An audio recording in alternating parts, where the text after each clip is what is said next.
It's been an interesting evolution. I started working in digital in 2001 at CTV, and I want to talk about sort of the evolution of newsletters through my career, because at CTV, we sent out a newsletter every single morning. We had no idea how many people opened them. We had no idea how many clicks it drove back to our website. Basically, it was an exercise in who knows what, and we did it every single day for years. Canada.com, things got a little better. We had Omniture, which is similar to Google Analytics. And somewhere around Best Health and MSN, newsletters just dropped off. No one really cared anymore. We maybe had to send a headline to marketing once every 6 months, and maybe it went out. Newsletters stopped mattering, it seemed like, for a while. And actually, when I was looking for some stats for this presentation, I found different blog posts from around 2008, 2009, 2010 saying, the newsletter's dead. RSS is the way to go. And social media. But what I will get to next is the 2015 business case for newsletters, because what I've been seeing across my clients, across all different publications, is newsletters are coming back. And I think part of the reason for that is people are terrified of Facebook. People want to own their traffic. They want control of how they disseminate their content. But the other thing is that I think increasingly readers are interested in them.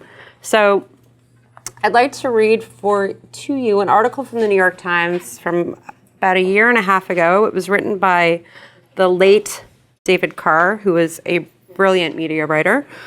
And you should all have a copy. I'm not going to read the entire thing. There are a few parts I'll leave out. Here at the Media Equation, we pride ourselves on keeping our readers abreast of the newest technologies and approaches in reaching audiences. So it gives us great pleasure to reveal a radical publishing technology that is catching on in news media companies big and small. Ladies and gentlemen, behold, email. Email newsletters, an old school artifact of the web that was supposed to die along with dial-up connections, are not only still around, but very much on the march. In addition to the long-running morning must-haves like Mike Allen's political tip sheet playbook, other topics and approaches are gaining momentum across publishing. Quartz, Atlantic Media's smart business site, has an increasingly popular daily newsletter. The revamped Newsweek has done well with Today in Tabs, a cheeky look at content that is so bad is good. And Webby writers including Anne Friedman, Jason Hirschhorn, Alexis Madrigal, Robin Sloan, and Maria Popova all put out much-followed newsletters. Newsletters are clicking because readers have grown tired of the endless stream of information on the internet, and having something finite and recognizable show up in your inbox can impose order on all that chaos. In fact, the comeback of email newsletters has been covered in Fast Company, The Atlantic, and Medium, but I missed those articles because, really, who can keep up with a never-ending scroll of new developments? That's where email newsletters, with their aggregation and summaries, come in.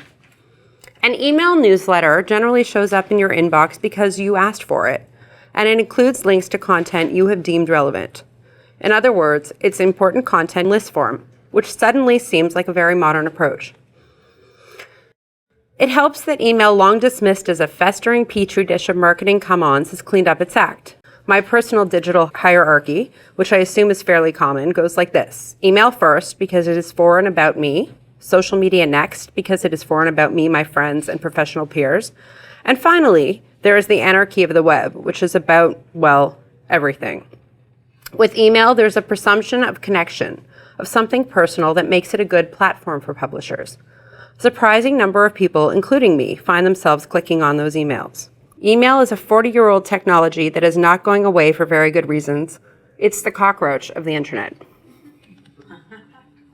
So, here are some stats. 79% of emails sent worldwide reach their target, and that's from ReturnPath, which is an email optimization company. Readers opened 22.6% of emails sent by media and publishing companies, and that's from MailChimp. The open rate for the New York Times weekly newsletters is 50%, so about half of people who get them.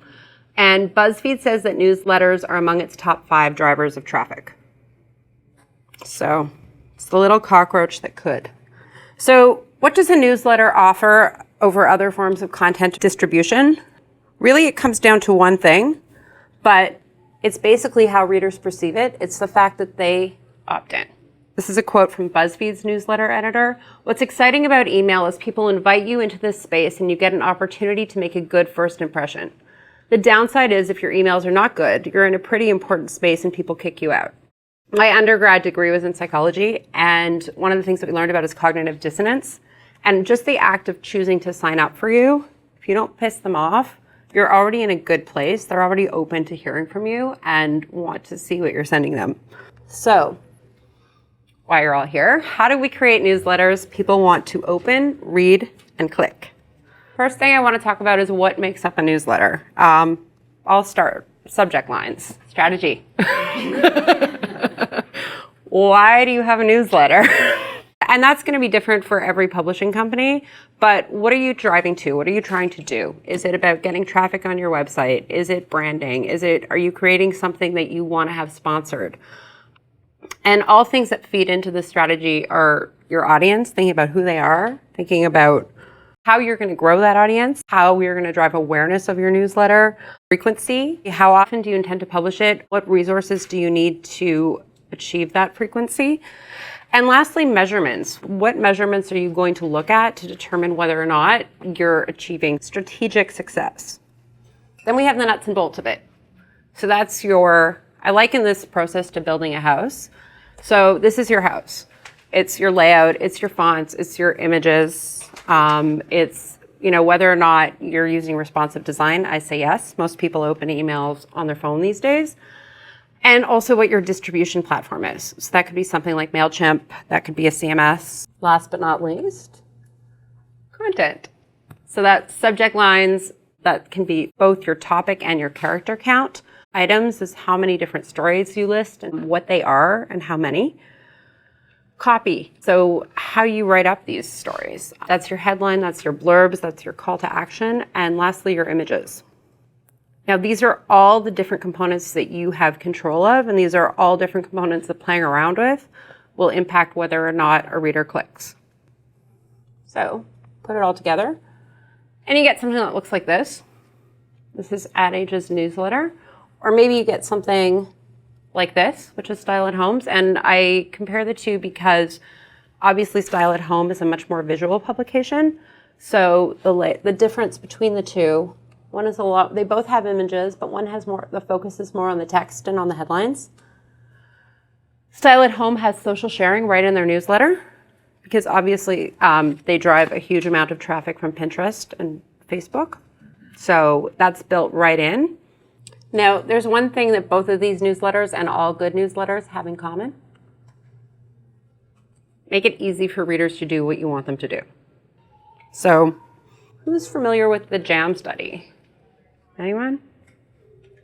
Okay, so basically testers thought that if they gave shoppers tons and tons and tons of choice of jams, that they would buy lots of jams. And what they discovered was that when people encountered just 6 types of jams, 30% of shoppers made a purchase. When they increased that number to 24, only 3% of customers bought something. Now, we encounter this online all the time, and really in every aspect of life these days. Decision fatigue. Is that my fault? No, that's cool. Okay. Here are a few ways you can overwhelm your audience. Subject line. Thoughts on what you might do in a subject line to overwhelm? Shouting at them, trying to get every story in your newsletter into your subject line, or even more than 1 or 2. Layout and design.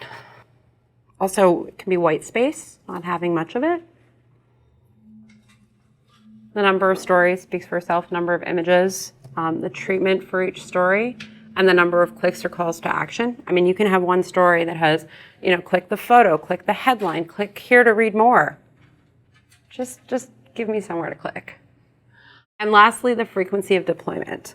And the thing is that you can be doing most of these right, and if you do one wrong, you run a risk of turning off the reader. I have one newsletter that I subscribe to, for example, and it's super simple. Each newsletter is one item of content, so The headlines aren't overwhelming. The layout is really clear.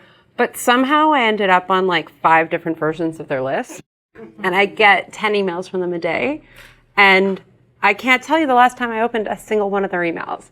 Just because I see the sender and I know it's them again. And I'm like, go away. So each one of these things, you run the risk of overwhelming. So let's move on to how we don't overwhelm. So some ideas for design, and I'd love to brainstorm more.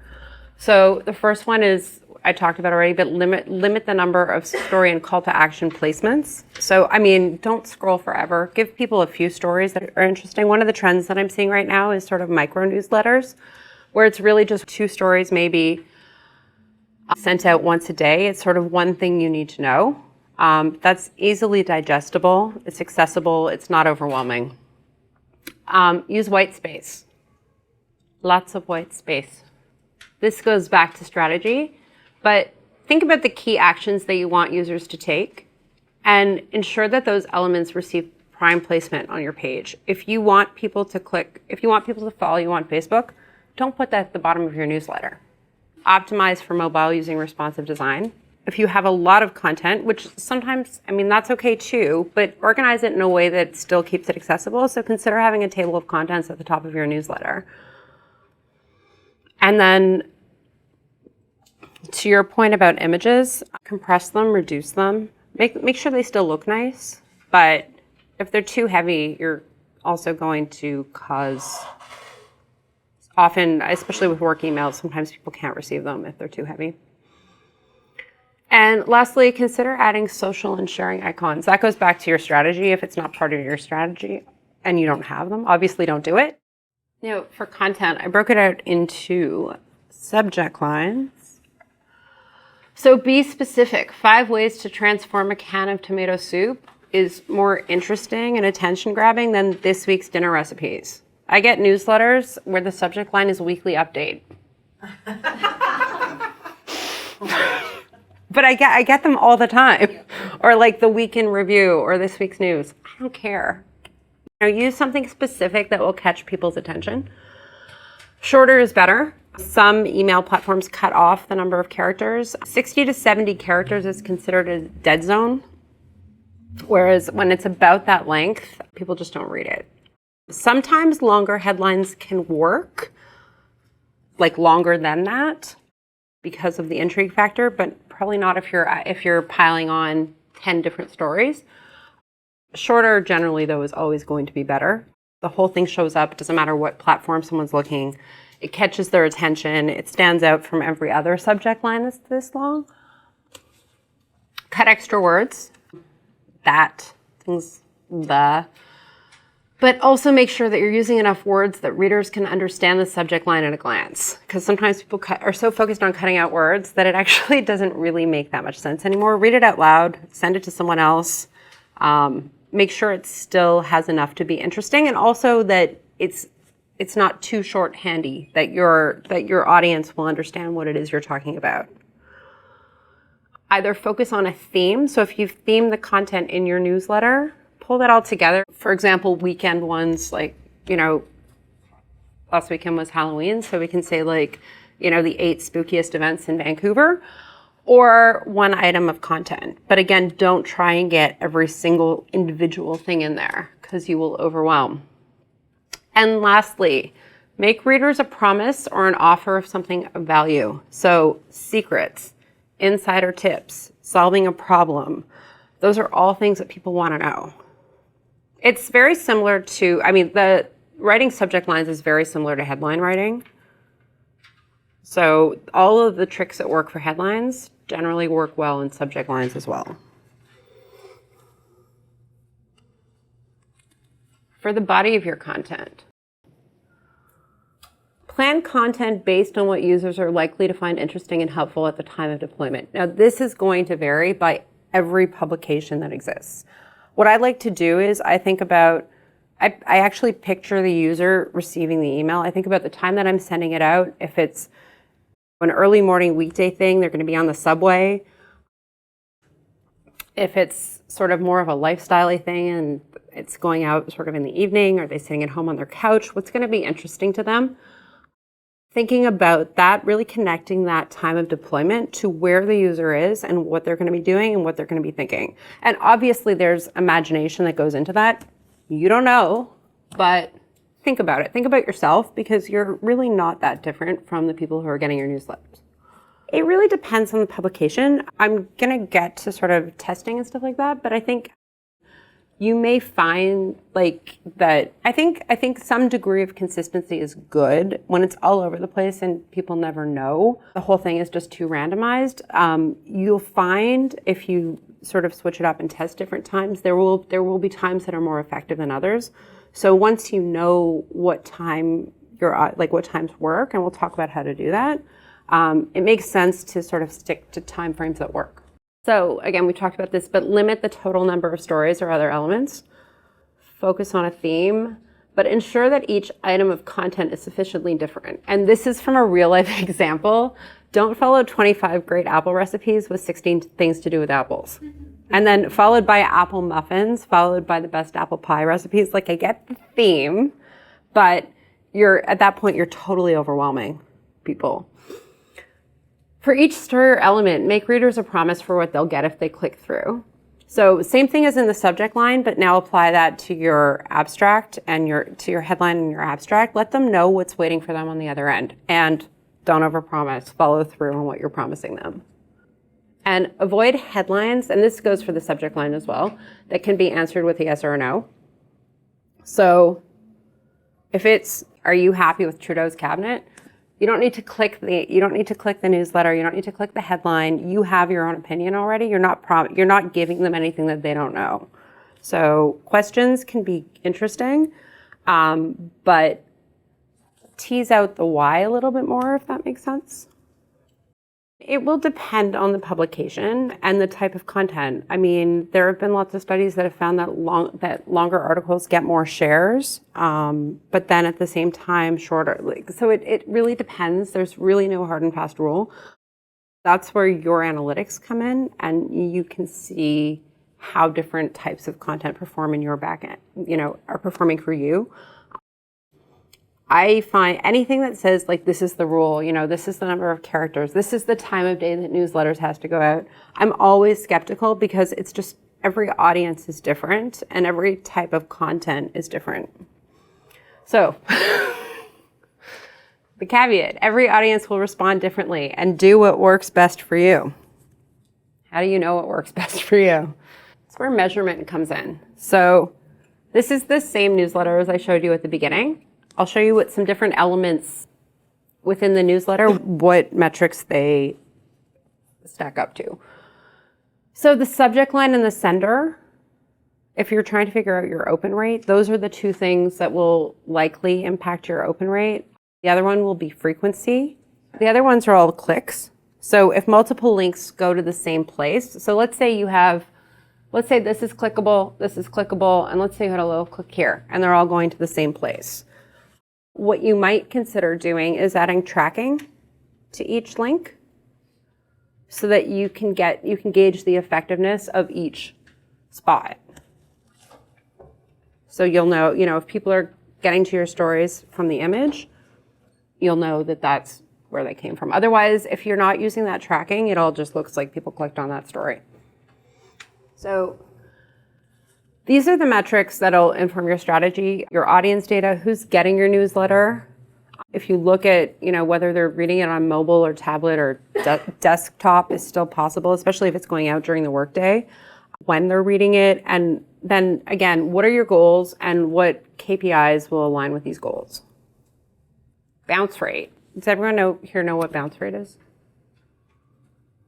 So if you're getting a high bounce rate on your newsletters, some things you might want to do is reduce the image sizes. We talked about this, but again, some email services will block bigger images. Avoid spammy words in your subject lines. Now, you can Google spammy words, and there are lists of sort of the most commonly blocked spam words, but it's things like double your, as seen on, best price, weight loss, mortgage. There are lots of good lists, and so just be careful about those words because they can be blacklisted on different email servers. And lastly, add whitelist requests. When people sign up, ask them to whitelist your email address. So if you're not getting the open rates that you would like to be getting, these are the things that we talked about them, but subject line, sender, and deployment schedule. So that can be the day, that can be the time of day, and that can also be the frequency. So if you're sending out too many, too few, someone in the last session that I was in was talking about sending out a newsletter 3 times a year. That may work for your publication. That may also be a case of out of sight, out of mind, and you may find that if you increase it a little bit, that more people are clicking. Now, click-through rates. These are all the things that can impact that. It's your layout, the headlines, abstract, the type of content that you're using, the images you're using, your calls to action, and once again, deployment schedule. People might open your newsletter, but if you're hitting them at the wrong time of day, they might not be able to click on it. And the example that I use for that is always the subway. I get stuff in the morning, I read it, but I can't click on anything. So it's rare. Sometimes I'll save the newsletter to read later, but for the most part, but I'm opening the newsletter. So it depends on the goal. Here's my pro tip to find out how all that works for you and to really hone in on what's working for your publication is A/B testing. Does everyone know what A/B testing is?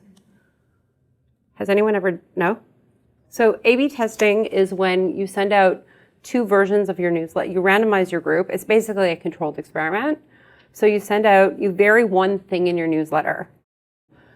So if you're testing a new design, it could be the design, it could be the types of stories, it could be the subject line, it could be the headline, but basically it's the same newsletter. It goes out to a randomized group of your subscribers. So one group will get version A, one group will get version B. And if you do that a number of times, you can really start to tell what people are responding to. And if it's been properly randomized, then you'll really have a sense of, okay, this is working. When we send a newsletter out with a big hero image on top, everybody clicks the hero image. When it's down here, when we have an image at the side of the story, no one clicks on it. The results probably won't be that black and white, but you can usually start to see trends. So this is a great example. I don't know what the subject line would have been, but you've got lots of white space. And the abstracts are really short and simple. The images are great. The colors are very clear.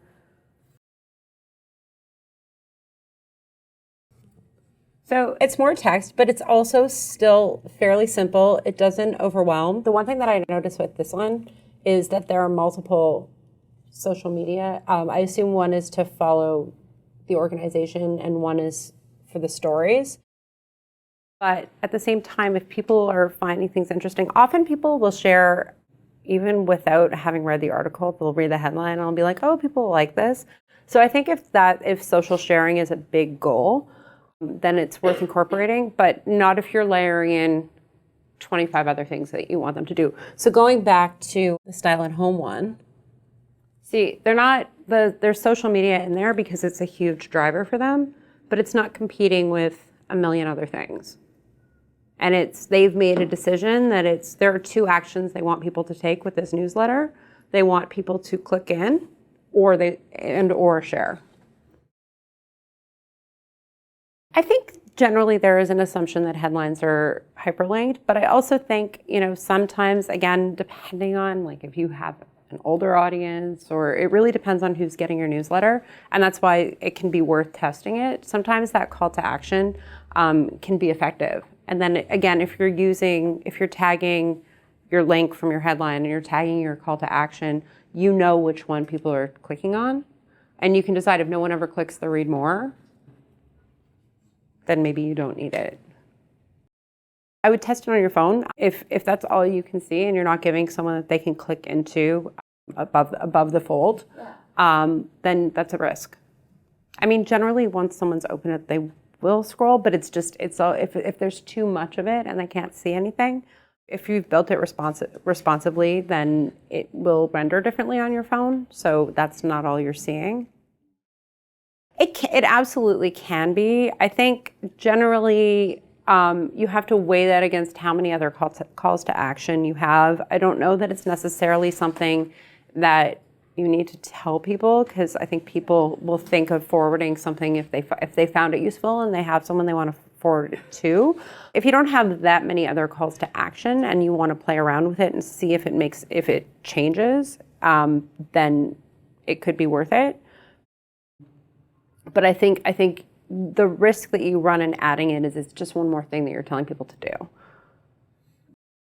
I think it's okay. I think it shouldn't compete too much again with what you want them to do. I think that, monetizing is a fact of publishing. And again, it's, playing around with ad units and seeing, in the case of the Western Living one, having that sponsored unit, like playing around and finding ways to, if you want your site, if you want to monetize your newsletter, figuring out what unit works best and your readers respond to. I mean, banner ads in general, people block out now. I think that tends to be more the issue with the banner is the blindness.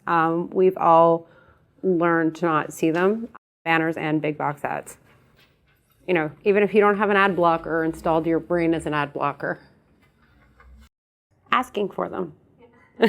No, but I mean, specifically putting calls to action to sign up for it, making that not overwhelming on your website either, right? So if that's a priority, sort of looking at where the touch points are and where people are interacting, instead of asking them to click through to another page, maybe asking them to sign up or and also making them an offer. It doesn't need to be, when I say offer, I don't mean a discount. I don't mean an incentive. I mean, get X great recipes or find out about, whatever tips every week. Like telling them what they're going to get with their newsletter. Making people a promise and following through on the promise is always going to work. Yeah, that's the thing. If that's a priority, make sure that it looks like a priority on your site. On every landing page, you should think about, and this goes to your website, not to your newsletter strategy, although really to everything. But look at your design and say, what do I want to have happen when somebody lands on this page? And if one of those things, again, don't come up with a list of 20 things, but if one of those things, if that's in your top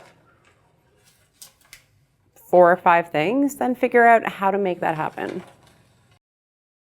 There's nothing worse than when it's the first time you've visited a website and you haven't even looked at any content and it's like, I don't know if I like you. Yeah, or like when you click through, like when you're already on, when you've arrived on the website from the newsletter or from their Facebook page, and it's like, sign up, like us on Facebook. Also, with regards to the pop-up, there's also something called a flyout box. So you've probably seen it, often it's used to promote links to another story. So as you get to the bottom of the story, a little box comes out from the side. You can choose what kind of call to action you put there. So it could be to click into another story, but if your big priority is to drive newsletter signups, it could be, get more articles like this right in your inbox. I think that gets tired and needs to be used judiciously because people start to block it out. And you're not offering, you're just saying sign up for our newsletter. You're not offering them something that's valuable to them. So if you are adding stuff like that manually into your articles, think about how you can tie that call to action into the post that they've just read. I actually, one of my favorite newsletters is Quora, it's a social networking website where people ask questions. And it's entirely text. It's the most visually unattractive newsletter in the world, but the content in there is so interesting. There is always, I would say I click on at least 3 things, and there's like lots in there. I click on it every time, and it's just that speaks to the trust. It speaks to, it's not an awesome looking newsletter by any stretch, but it's always good content. I agree to that point that it is the most personal and somebody has chosen to get this in their mailbox. I don't know that I would necessarily say that a lot of newsletters do that. The ones that I subscribe to, I don't tend to see that as much. So it probably varies quite a bit by publication. I think that it had a big impact in the beginning, and then I think it's sort of leveled off, and numbers have, it's just, I think a big thing was sort of getting people to re-sign up and but probably the people who just ignored it weren't the people who were opening your newsletters anyway. I think it depends on the audience. I don't think that it adds anything. But if you're a smaller publication and that's your goal is to have, a really direct, if your newsletter is a letter from your editor or something like that, it's friendlier than Dear Reader sometimes. The thing that I have to emphasize the most is play around with all of these things. Just don't play around with them all at the exact same time or you won't know. But the answer is going to be different for every single magazine in here. All right, thanks so much.